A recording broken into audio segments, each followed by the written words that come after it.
My girl. Okay. So we're gonna do a quick switcheroo here. So y'all stay here for a minute, okay? I'll be right back.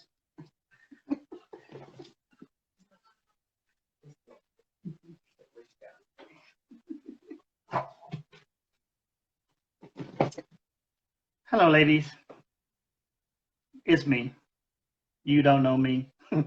No, I'm Esmee's husband. If for those of you who know, you also know I don't do this. But my wife can't introduce herself, so here I am.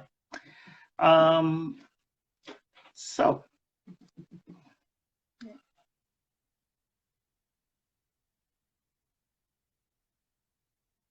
guess we had to let her in. All right. So baby's coming up. She's about to do a piece for you guys. Um, one that she has done with a little twist. So I guess without further ado, Esmee, Esmeka, McKay, Puerto Rican princess, whatever y'all call her, CW series mama, all that. And I'm just gonna sit here and let her do what she do. Thank you, darling. So we're a little delayed between the computer room and here, but I just heard him stop talking. So I guess that means that I'm live. What's up, y'all? What's up? So I was trying to figure out how I can go live in my live. And here I am. So y'all gonna distract me with all these comments, but I appreciate the love. I appreciate the love. So my husband, thank you so much for introducing me. So I am, give you a little background on me for those who don't know me, but I think between CSW family and Esmeeks, everybody knows me. I am Esmee Kyles, Esmeralda, and I am originally from the BX Boogie Down. I've been in Memphis for some years now. My husband Rudy brought me here. He says that he saved me because in the Bronx we didn't know what trees were. I'm gonna give him that. We really didn't know what trees were. In the Bronx, when you were in the field ministry, the only shade that you had was there was once, I remember on University Avenue, there was this one tree.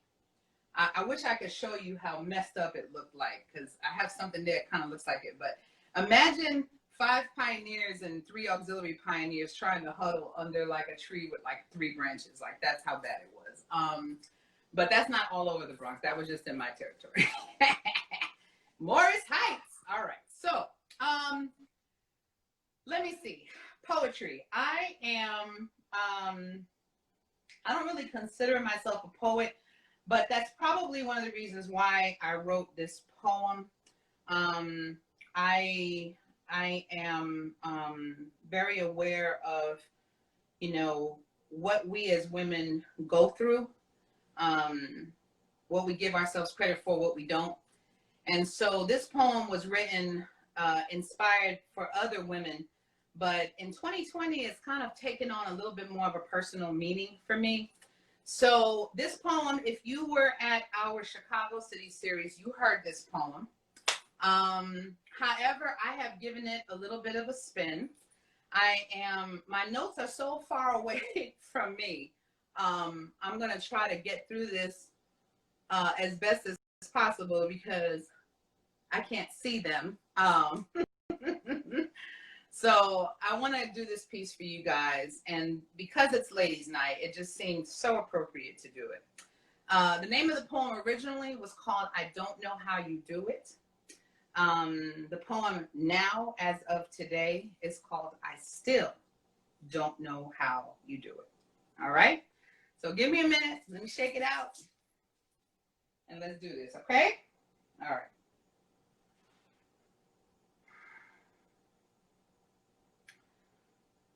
I don't know how you do it.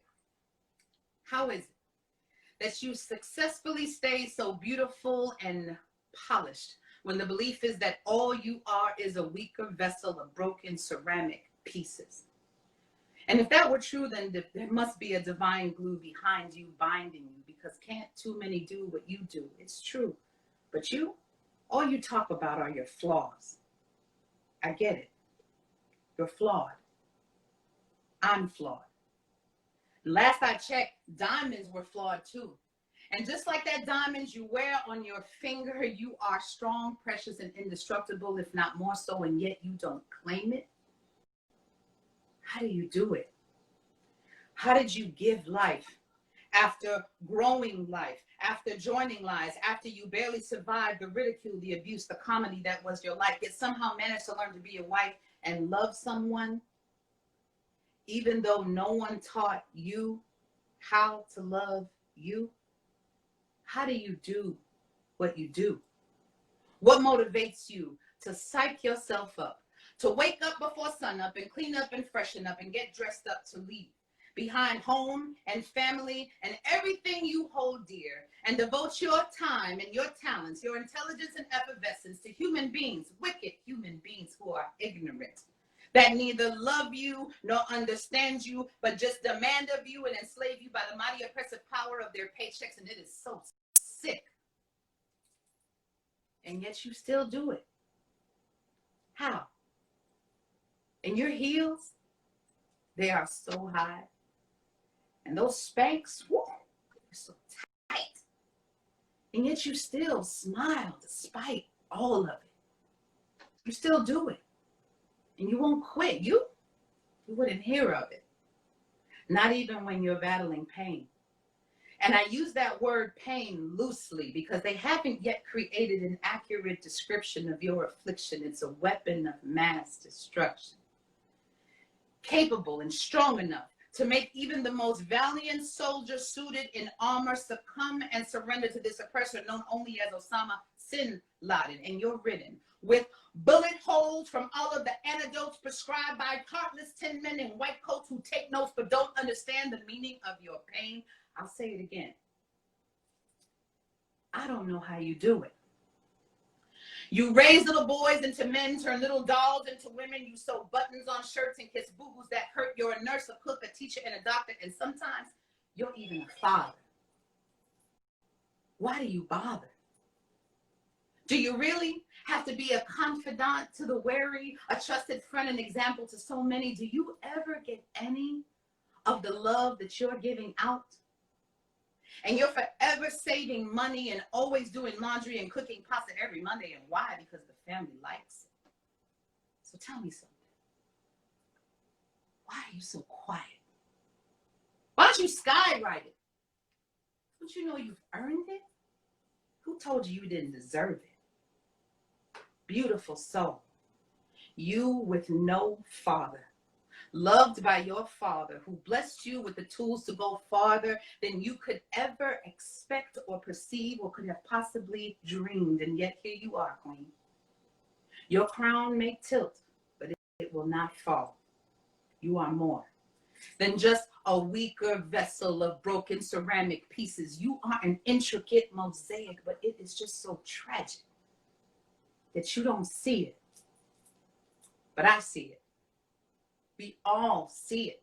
And please believe it has not gone unnoticed. Not by your family, not by your God, not by your friends. And even when you can't comprehend the S that you bear on your chest, rest assured that we are all blinded by its brilliance.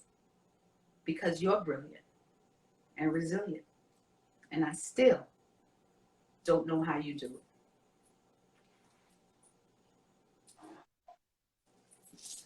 Yeah. Now y'all know why I married her. Well, one of the reasons, anyway. Oh my God. I was trying not to look at the comments and get distracted. Y'all. I guess I could come back in, and if y'all want to ask me questions, I can answer questions, but it's really not about me tonight. I just enjoyed it. I love y'all. Thank you so much. It's a classic piece. It applies to all my ladies. I love y'all. This is for y'all. And we got this. All right. I'm going back. Thank y'all for allowing me in here before y'all and let me leave alive.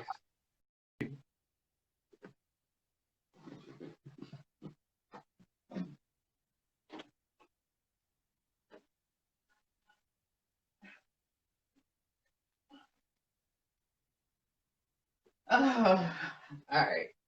Okay, I'm back. I'm back. I'm back. I'm back. I'm back. Thank y'all. Thank you guys so much.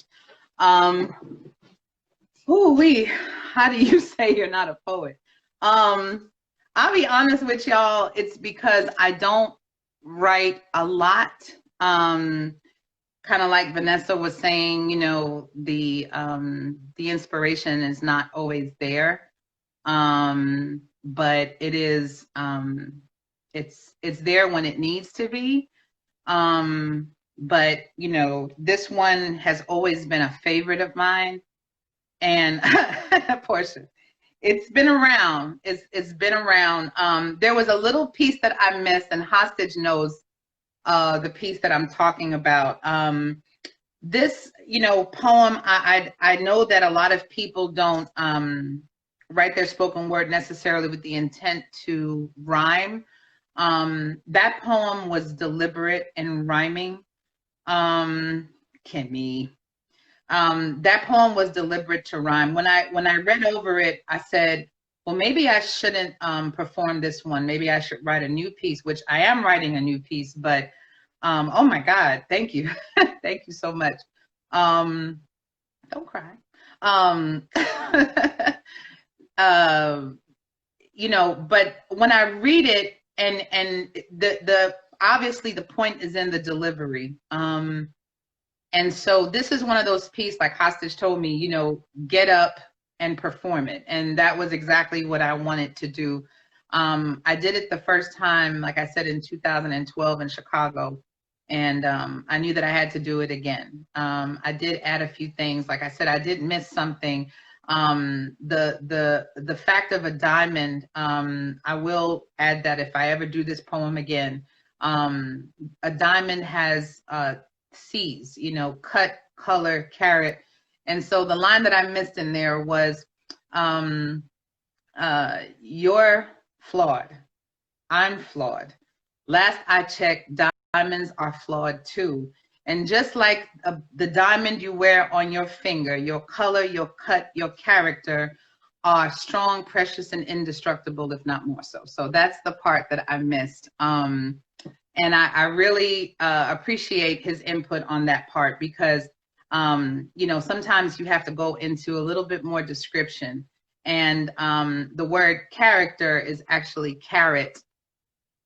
So that's a little bit of a play on that word. But anyway, I hope that I can do that poem again at some point and remember to put that in. And thank you guys for the love. I appreciate it. All right. So I got one more person to bring in here with me right now. And I know that her followers have been patiently waiting. So let me go on and bring her in. And while I'm bringing her in, I don't think she really needs an introduction. Our CitySeries family know who she is. And it is Miss La Jones. Hey, hey, hey. Miss La Jones. And so, even though you need no introduction, let me just say this. I first met this beautiful woman in 2010 at the DC CitySeries. And I knew of her because of Facebook. And I knew she was a poet. I knew she did spoken word. And I just don't know why. I guess it could be your face. It's easily trusted. It could be, you know, I saw enough on Facebook to know she's a witness. You know, nowadays you can't do that. You can't do that, you know. But I don't know. I just felt I had a good feeling about you. And I just was like, can you host my show? I remember. And she was probably like, who the heck is this chick? But I really wanted her to host this show. But before that, no, I take that back. I met you in 2010 because you performed at the Philadelphia CitySeries. Correct. Okay, let's get the mind going. All right, Philly CitySeries at the Reef. Darren and Tim hosted that show. Right. And you were one of the poets, and I was blown away. And like I said, our dealings were mainly on social media, but I just knew I had to have you as a host of that show. One thing about me that y'all should know, I don't really host poetry shows. Again, it goes back to me doubting myself and not really looking at the person that I should be looking at myself as. I feel like when it comes to that element, I should take a step back as the coordinator and let a poet or someone who has more experience with spoken word come in. And that's why La would host our shows, and Darren and Jaquan, and I wanted y'all to be the face of our poetry. I know Darren never understood why. I'm about to say, even though you do know you're doing an amazing job hosting tonight, but I'm gonna just go ahead and let you keep talking. But you know the deal. Anyway, so I will say that me and La have been connected for so long. She's always supported CitySeries, the fam. She's a dear friend. We are keto cousins. There's a lot going on in our relationship, and I love it. I love you. And there wouldn't really be any CitySeries without you involved. I think that you are just as much of a face of CitySeries as me, as Deja, as Darren, as the people that have been there since the beginning. And I just appreciate you. I just had to get that out. That was a lot of mushiness. My goodness. Thanks, Ass. I said, we go back and forth. This is what we do. I can't be a little sweet or something. We share love, and then we smash the love. We like, I love you, girl. I love you too, but and then we smash it. It's like you can't be too sweet. I'm like, why are you so sweet? Just stop being sweet. All right, fine, whatever. No, be sweet to me. You know I'm sensitive. You heard what I said? What'd you say? I'm holding a grudge. I want to talk about how you just friended CitySeries. So let's go into that. Now that all your followers are joining in, let's gather around the fire and find out why La Jones wasn't following the CitySeries Instagram account. You want to know why? Because I'm the worst. Okay? And there it is. Worst. Okay? If you didn't know, now you know that La Jones is the worst. I forget people's names. If I met you at a show 10 years ago, chances are I don't remember you. I'm sorry. I'm a horrible person. I just had this discussion with my boo thing about how horrible it is that I don't know people's names. I apologize. I am the worst. Okay? I admit it. Okay. I accept it. But what? I apologize. I love people, but I get overwhelmed. I have anxiety. I have to compartmentalize. And then as far as the joining of, Esmee, I told you guys 15,000 other social media handles. I follow all of them. I didn't realize I was missing one. I'm sorry. I'm the worst. We literally communicate almost every day about every something. It's a variety of topics and a variety of platforms, but there's some kind of communication happening at all times. Yep, so I love it. Tell your boo he's gonna have to get used to my name. I know. Wait, is he watching? You said in your video he wasn't a social media person.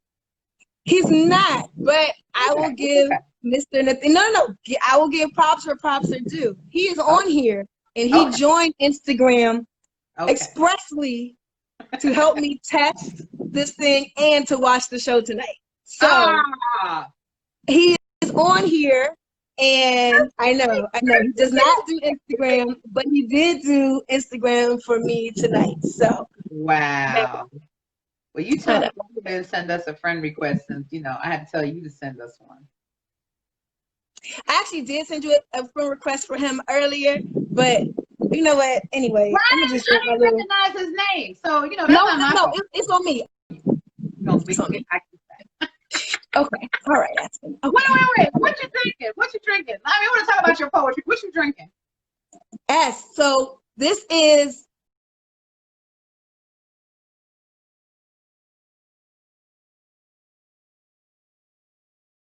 Good. It's a very, very, very low sugar. Okay. It's a good keto one. It's Hit me up on the side about that. Ma'am, I don't even know what to get anymore. No, this is it. I'm gonna put you on. Okay, cool. Because all I do is drink Crown. I have some Maker's Mark in there, but I was like, I think I was just going to sip on this tonight. Okay, all right. So, La, I know that I asked you the other night we were doing our test run, what you were going to do. And I know that was a dumb question because as long as I know you, the answer is usually like, I don't know, I'll figure it out, But I want to get into it. And I want to ask you, I know you have an announcement to make. Did you want to go ahead and do that afterwards, or are you ready to do that now? No, I can do it now, and I can explain why I'm going to do the piece I'm going to do. Well, it'll partially explain why I'm doing the piece I'm going to do. Well, go ahead and let everybody know what your big news is. Okay, so the announcement is, first of all, thank you, asked for letting me use your platform to put this out. But I finally have, after 20 years, a sophomore project. My book, Banter and Bourbon, is launching today. I have the pre-sale page up on my site, lalovely.com. So I'm super, super, super, super excited that the book is ready. It's going to be sent via digital download August 21st. So the pre-sale is up today. I have a very limited amount of copies that I'm doing for pre-sale because I'm trying to see something. So don't think that you can hit me up on August 21st for the pre-sale, and it may be sold out by then. But it's not that it's not going to continue to sell. It will. It just won't be at the pre-sale price. So I'm trying to gauge some things. I've been doing this for over 20 years, and you kept this platform pretty quiet or private because I know it's quiet and private, yeah. Right. And I don't make any qualms about me being a witness on my page. So basically what I'm trying to do with this book is kind of wrap up my spoken word poetry situation with the bow, put it in a gift from me to me and to all of my folks who have been asking for stuff over the years, because after this, I'm not saying I'm never going to do poetry because that's not true. I'm always going to be a writer and always going to be a poet at heart, but I just want to make sure I can focus on some other things that are more important. So this is a good way for me to be like, yes, this is my last 20 years of just everything. And I feel kind of bad because I actually lost, I know you were saying earlier about books that you lost. I actually lost an external hard drive that had a lot of my pieces on it. And so I know. So what I've been doing over the last, let's say, month is compiling old pieces, looking at old work, finishing old things that I never finished, writing new pieces. And so basically tonight I'm going to do an older piece that's dear to my heart because this is ladies' night. So I was writing and I was trying to be like, oh, I want to write something for my girls. But I'm like, ma'am, you're not writing nothing new for performing tonight, because I've been a caregiver for the last 6 months for a dear friend of mine who had a stroke. She's doing much better, but that was a lot. I'm moving. What's new? In the next 30 days. That is true. Okay, what's new? I'm always moving. I just want to know what zip code it is. Is it a different Girl, I don't know. I'll tell you later. I don't even know. I know where I'm going, but I don't know what the zip code is yet. A new relationship. Like, I got a lot of stuff happening. And then you were launching this book. And I was working on the book, and so and the blog, and so just a lot of things that are very, very good. And so I said, I'm used to hopping on stage, like you said, not knowing what I'm doing because I just feel so comfortable on stage. And I'm like, if I mess up, I mess up. I'm just conveying to you guys what's in my heart. So whatever, and y'all know me, so whatever. But tonight I was like, how about you just take a little bit of time and do a piece that you really enjoy, because I don't know how many more times I'm going to be doing this. Now, of course, ask me if you call, I'm always doing it. But what I'm saying is just in a professional sense, I don't know. So I was like, let me just do this piece in honor of the launch of Banter and Bourbon coming out, in honor of Ladies Night being on the first one, and doing the piece called Up Make It For Him. Everyone in the CitySeries family, a lot of them have already, connected with you on social media, but for those that haven't, how is it that they can get to your pre-sale, and how can they get? Yes, so my website, lalovely.com. So it's LALOVELEE, lalovely.com. It's all over the site. So if you go to lalovely.com, it'll be there. If you follow me on Instagram after tonight's event, I will post it on Instagram, but it is up on my website. It'll be on my Instagram after this. And if you are on my email list or you want to be, you can still get on lalovely.com. But my email list did get the announcement earlier today. So, we did. Yes. So I'm really excited about it. I'm happy I was able to share it with you as first. You my first official announcement. I had to make sure we handled that first and foremost. All right. Appreciate so you. Now, obviously, I want to hear from you. And you can go ahead and just give us, you want to go in, or are you going to tell us what the name of it is, the inspiration? What do you want to do? However you want to do it. Okay, so the piece is called Naked Before Him. It's not new. It's an oldie but goodie. But I will explain it because sometimes the title is misleading. And because this is Ladies' Night, I want to just quickly tell you why I chose it. We are inundated with images of women that may or may not be accurate. There's a lot of women who do things to alter themselves in a non-natural way. And whether they do or they don't isn't really my concern, but my concern is to make sure that women feel confident in their own bodies. And so sometimes when you do find the right person to be emotionally naked with, meaning you let all of your embarrassments, your fears, your anxieties, you tell this person about you and you let them see the real you, it's a very nerving thing. And so I wrote this piece about being confident in yourself and being confident in who you choose to share your actual self with, and how that makes you feel. But how once you give it to the right person, meaning you let them know about your life, your embarrassments, your past history, your skeletons in your closet, all of that stuff, how it makes you feel free. So that's the piece I want to do. I'm ready. All right, let's go. I am not a supermodel. I am not a perfect girl. Don't plan on ever changing. I'm happy with me in this world. I am not a supermodel. I am not a perfect girl. I'm happy with me in this body.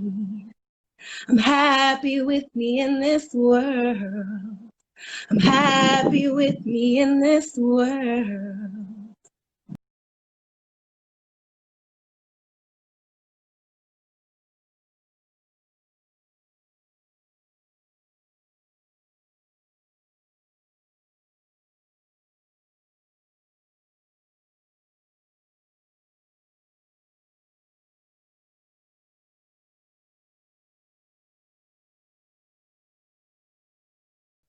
Okay. All right, let's do this. Yeah, do it.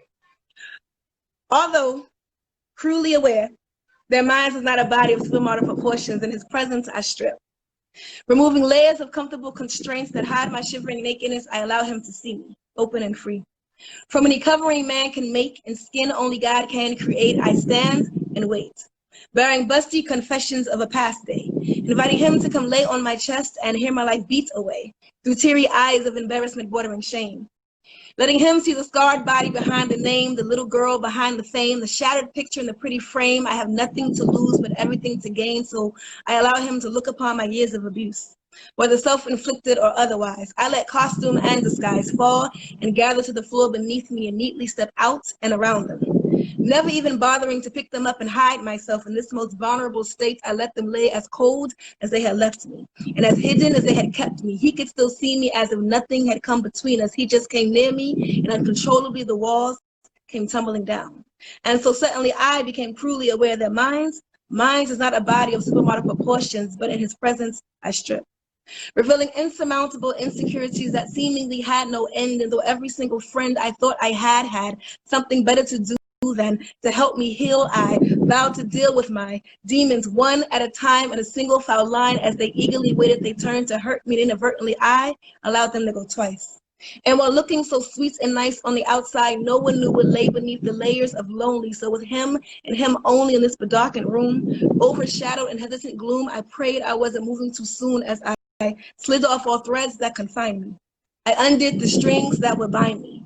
I stepped out the garb that reminded me of times when the sadness would find me, then covered my eyes so that blindly I could see him finally see me, shivering in my nakedness, realizing that mine is not a body of supermodel proportions, and that's if love had one more abortion inside of me, not allowing me to give birth to happiness. I'd throw my hands in the air and loudly declare, no more do I care to evermore share me, open and free. From any covering man can make and skin only God can create, standing in wait, bearing busty confessions of a past day, inviting him to come lay on my chest and hear my life beat away. Through teary eyes of embarrassment bordering shame, letting him see the scarred body behind the name, the little girl behind the fame, the shattered picture in a pretty frame, having nothing to lose but everything to gain. Would he still for the pain after seeing my pain stretched across every ounce of my frame? Would he want me if I stripped? Would he want me? Bearing my faults and the flaws that abound, would he want me if my clothing hit the ground and that which contained me never was found again? I asked myself, if this was how I stayed to the end, would he want me? And so, even though I am cruelly aware that mine is not a body of supermodel proportions, still in his presence, I strip, but with tears in my eyes, revealing all things hidden inside, praying that he be the one that stays and helps me make it to better days. Smiles when I laugh and frowns when I cry, and when I am ill, he lays by my side. He basks in my strength, yet taking the lead. A head so considered I'd willingly heed. He knows I'm not perfect. He knows he's sent to.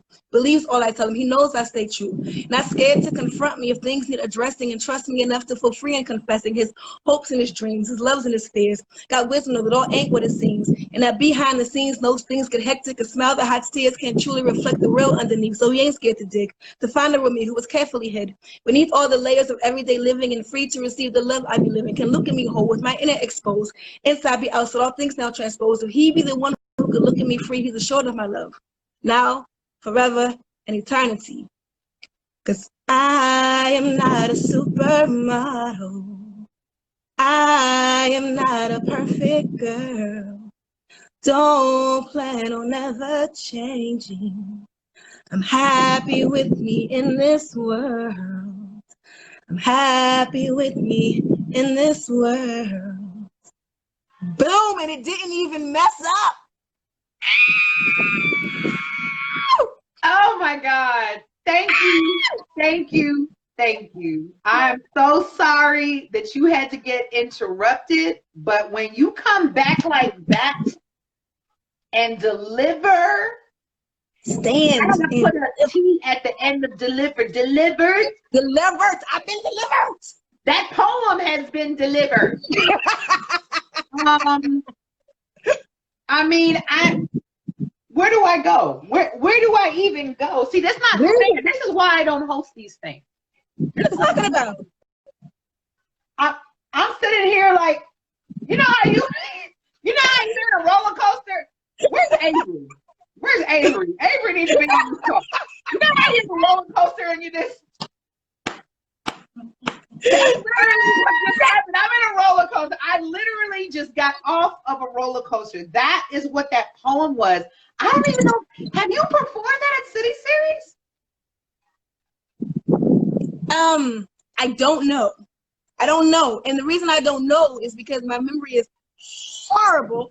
And I performed it over the years, but I don't know if I performed it at CitySeries. I've heard Indescribable Sensation. I've never heard this. And I don't know if maybe the audience, you probably were like, I don't know. That could have been it. Not get it.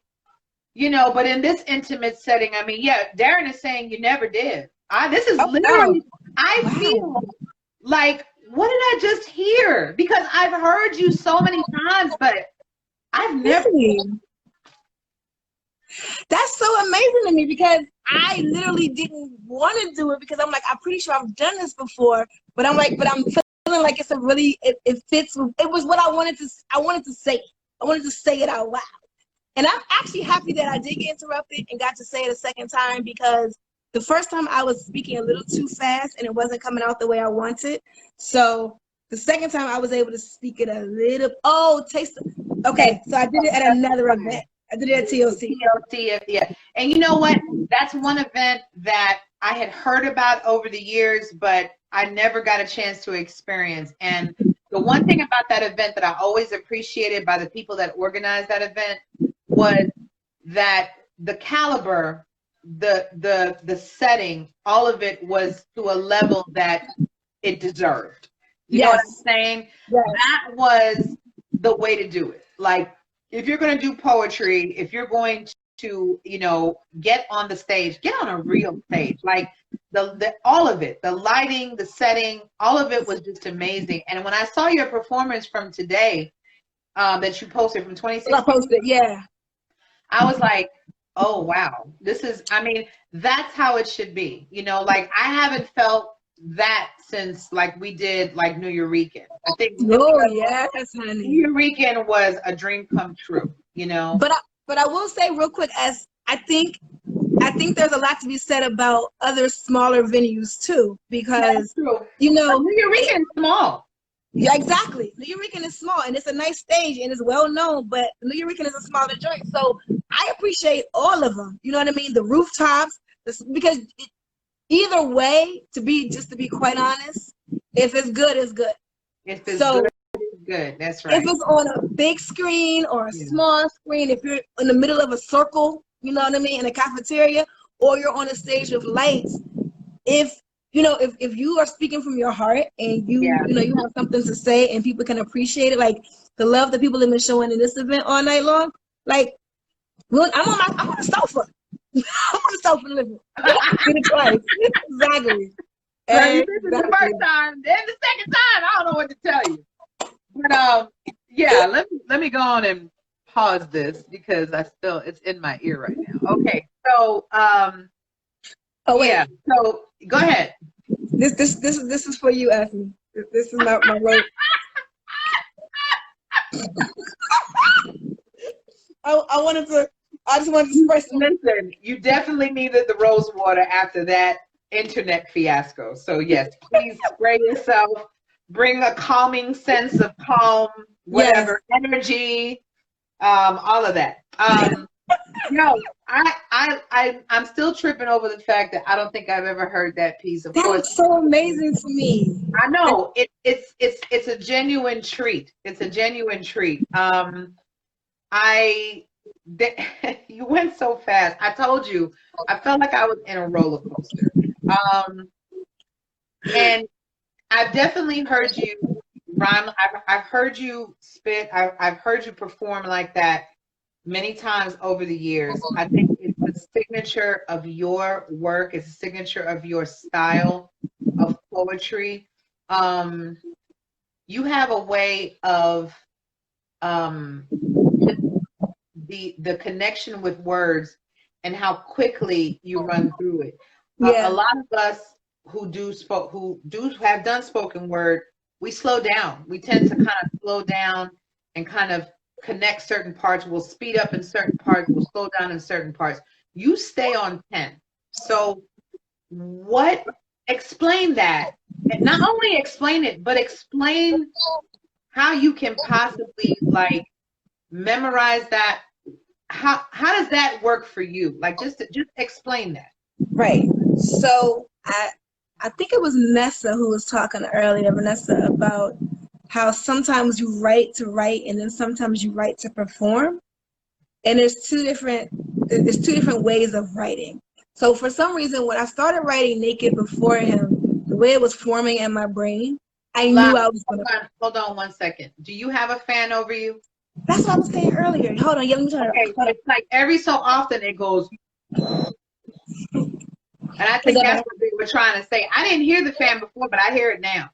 Okay, no, all good. I'll be hot for y'all. I don't mind. All right, go back to what you were saying. So, all right, so your process and all of that. Yes. So sometimes I write just to write, just to get stuff out, right? And then sometimes, like that's what I'm saying, you write to perform because if a piece is formulating in a way that I'm like, somebody needs to hear this, or I know usually my women are going to feel this, and I'm like, now I'm writing to perform. So as I write, I'm memorizing. So I'm literally writing in rhythm. So it's the same way. I don't know. It's like how people learn the alphabet and you learn it rhythmically. You know, A B C D E F G. Like it's a thing. So I'm writing in rhythm, and when I write in rhythm, because I know I'm performing, as I'm writing, I'm memorizing. Okay. So it's not like I'm writing and then I memorize the whole piece when I'm done. Yeah. I'm writing, reading, writing some more, reading, writing some more, reading. I'm piecing it all together, and it's becoming a whole piece. So it's almost like writing music where it doesn't have to be on beat, but there is a certain rhythm and tempo. And then I speak fast anyway. So I have to make a conscious effort to slow down. She said she's a rapper. I saw that. Not anymore. I used to. That's what we were. Don't rap anymore. Girl, you know, it's so funny. When I first in school, grade school, like middle school, I want to say even, I remember being part of a group. It was a cipher. It was a female cipher group. And my initial stage name was Lyricist Lala. What? It was Lyricist Lala. And then somehow over the years, it got shortened to Lala. And then some more, it got shortened to La. But yes, it was Lyricist Lala because I always spoke very fast and I could always deliver the lines very quickly.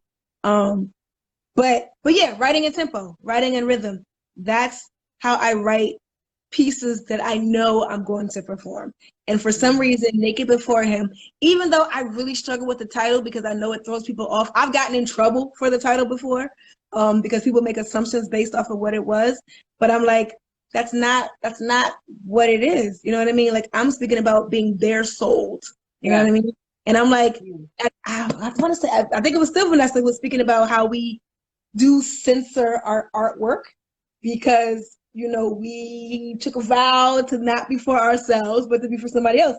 So when you do that, you do take a measure of censorship, which goes against what art is. Yeah. However, in this instance, I was like, I'm not hurting nobody. This is what the title is. And you're not hurting nobody. But and let's speak on that because I wanna address the question that somebody just asked. They asked, do you always incorporate singing and song into your spoken word pieces? Generally, yes, because in my heart of hearts, I want to sing. Mama, I want to sing. But so it's a way I think in music all the time. Like I'm the person who always feels, and this is not the truth. I'm not crazy, but I always feel like I have a soundtrack. Like people are laughing at my life because they see the crazy stuff I'm doing, and I have a soundtrack constantly playing in my mind. So I love music. I hear music all the time. I'm constantly humming or singing. People who call me know I'm probably gonna have Alexa playing something in the background. Like, I'm not being rude. It's just the background of my life. So when I write or when I'm about to do something, generally the idea has come to me in song form first. Yeah. But to not sing an entire song, because don't get it twisted. I like, just because I like to sing doesn't mean I'm an amazing vocalist. That's definitely not the case. I can do. But you are. No, I'm not. And this is why I say it. Okay, that's like me saying I'm not a poet. No. I'll say I'm a vocalist. I'll be like, oh, I'm a vocalist. But if I like this, I did a vocal coach session with, what's that girl's name? Michelle. No, what is her name? She has short hair. She sings "If I Had My Way." What's her name? Oh, Chrisette Michelle. I had a vocal coach session with Chrisette Michelle a few years ago. Because Chrisette Michelle does vocal coaching in New York. Not in the city though. It's like out there. But I did a vocal coaching session with Chrisette Michelle. And I paid for it. You know, it's what it was business. And Chrisette Michelle can sing. Yes, she can. She can sing. Yes, she can. Oh, so, yes, ma'am. She's trying to tell me, Long Island. Yes, thanks, Lex. So she's coaching me, and I'm looking at her like, why am I even here? Because what I'm doing is not what you're doing. Yeah. So when I say I don't sing, it's not me being extra humble. It's me being extra honest. I like to sing, and I don't mind the sound of my voice, but I know good and well I'm not working on that craft. I'm not honing it. I'm not doing that's not your dedicated craft. That is a talent. That is one of your talents. that I like that I can't develop because I choose to develop other things. Other things. Got it. So I get to play around when people are gracious enough to allow me time on their stage. Okay. Yes. Well, I appreciate you answering that question. Now let's go back to what we were talking about when it comes to freedom of expression in the realm of being, you know, one of Jehovah's Witnesses. Like you said, there's no secret for your followers that know that about you and know that about us. How do you, write with the audience in mind? Like you said that this piece is something that you probably have done in front of a witness crowd, but you'd be a little bit more hesitant because you don't know if the title will be taken the wrong way. How do you coincide your faith with your art? So first of all, I don't read everything I write. That's number one, right? Because we're human, and the same way you don't, sometimes we think things that we will not say out loud, right? So you have to balance art with respect, So I respect myself. I respect the art, but I also respect what I've chosen to do with my life. Right. And so it's funny, when I used to host open mic at Busboys and Poets. Let's see, Bohemian Caverns. Yeah. But let's go Bohemian Caverns on U Street in DC, legendary spot. And I used to say every week before I took the stage, or before I called up my talent to the stage, I would say, I have no desire to censor your talent. However, I will censor my stage. You cannot say X, Y, and Z on this stage. Gotcha. You can write whatever you want. That is all on you. But on this stage, this is what we not want to do. That's so, right. So here we have boundaries. Boundaries. So I has no boundaries. Right. Yeah. I give that to myself because I chose to become a Jehovah's Witness. I chose to dedicate myself. And in that choosing, I said, boom, this is what I'm going to do. This is what I'm going to be about. So regardless of what my heart or whatever it says, this is what I'm doing. So I'm going to respect that. And I'm not going to allow anything I do on purpose, at least, to distract from that or to stumble somebody from that. I think that, like you said, we made vows and we made promises to do things a certain way. And so that governs everything we do. And so it's just that simple. You can be an artist, but within the, being a Christian should come first before anything else. Correct. And it's all a choice, right? It's all a choice. So, at the end of the day, like I said, I'm not going to censor anybody's art. However, if this is what you're going to profess to be, then you need to use that to censor yourself, And so that's actually a big reason, like I said, why this book and, these last few shows that I'm doing are kind of wrapping it up. Not because I don't like the art. I love the art. Obviously, it's something that I appreciate very much. But sometimes you just got to use more time to devote to something else. So it's a huge thing to be able to say, thank you for the talent. I can, definitely acknowledge where it came from. It ain't all from me. You know what I mean? And then be like, and I can walk away from it too. So that's right. Could do both. Girl, all right, so listen, I want to address all of our poets from this evening. Thank you, ladies, so much for being a part of this. This is our very first time doing this. It's a successful live because it didn't mess up, except for one time. But it's okay. We're not going to even talk about but okay, whatever. No, it might not have been on you. So I really appreciate everyone. I'm glad we did a test run, make sure everybody was legit as far as their connections go and everything. I'm so proud of all you ladies. What I want to do is, if any of the other ladies have a piece that they would like to share again, or share a second thing, please go ahead and request me in the live. I don't know, or just comment and I'll request you. La, is there another piece that you want to share before you jump off here, or? what you want to do? No, you know what? I think I did a lot of talking. It's so, no, it's okay. No, We don't mind looking at you and listening to you. I'm just saying, like, you have our attention. So if there's anything else that you would like to bless us with, I would love to hear it. All right. Well, I don't have one in my mind right now. So okay. I'm gonna let you jump off here. Yes. And then if you decide that you want to bless us one more again before the hour is up, you tag in, okay? I will definitely do that. If we got time before the hour is up, I got you.